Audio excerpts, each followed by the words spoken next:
Welcome to my Bible study this morning. We're going to talk about Genesis chapter 7 and the orders that God gave to Noah. And using the authorized version, if you want to read things I've written about, you can go to blogger.com. Genesis 7 1 to 4. And the Lord said unto Noah, Come thou and all thy house into the ark, for thee have I seen righteous before me in this generation. Of every clean beast thou shalt take to thee by sevens, the male and his female, and of beasts that are not clean by two, the male and his female.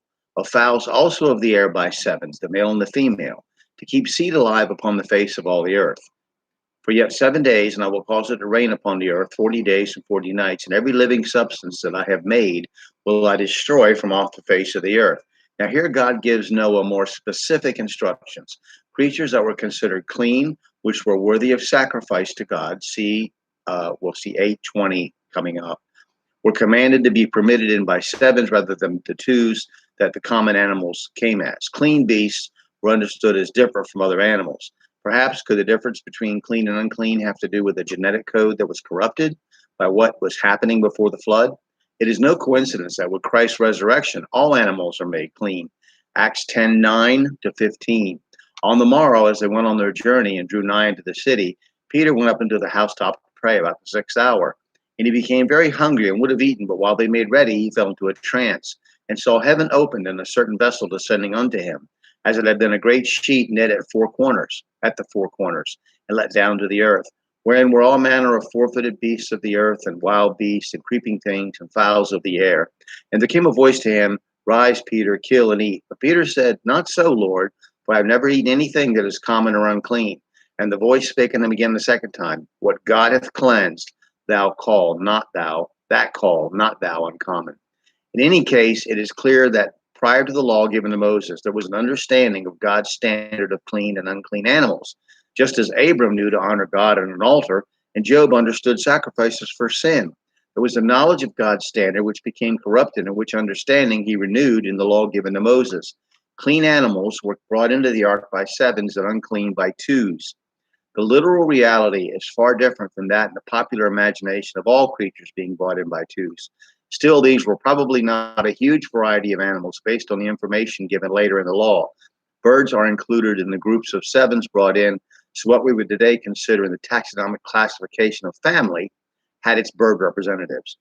Noah has a week before it starts to rain, something that this world may not have seen previous based on the statement of how the earth was set before the flood. Genesis 2:6 said, But there went up a mist from the earth and watered the whole face of the ground. Note that every living substance in verse 4 is conditioned by what God said previously, and the whole context must be taken into account in order to get at what really is being said. Context and cross-referencing are essential to interpreting the Bible truthfully and faithfully if you do not have an agenda other than explaining what has been left for us, rather than some social or political purpose of manipulation and control. We will soon see that more was involved than just rain. Genesis 7:5 to 12. And Noah did according unto all that the Lord had commanded him. Noah was 600 years old when the flood of waters was upon the earth.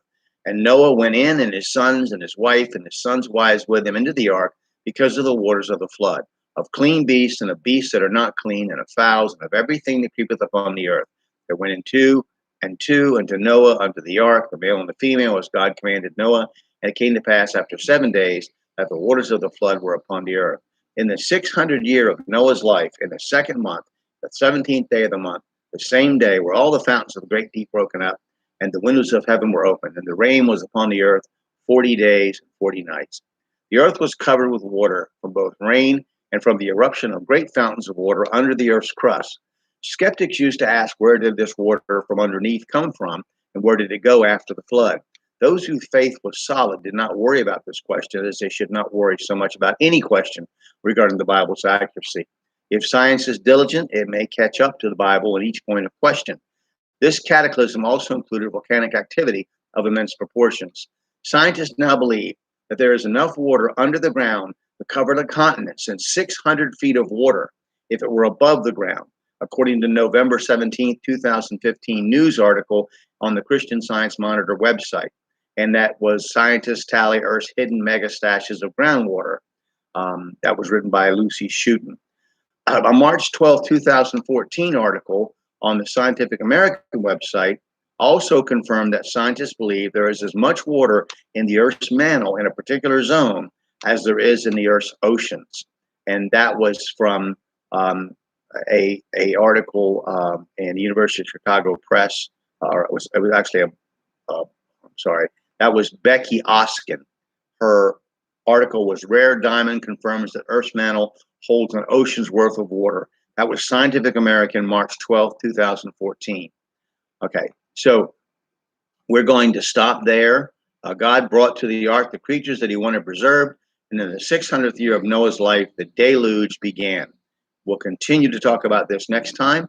I enjoyed doing it. I hope you got something out of it. At least get you back into your Bible.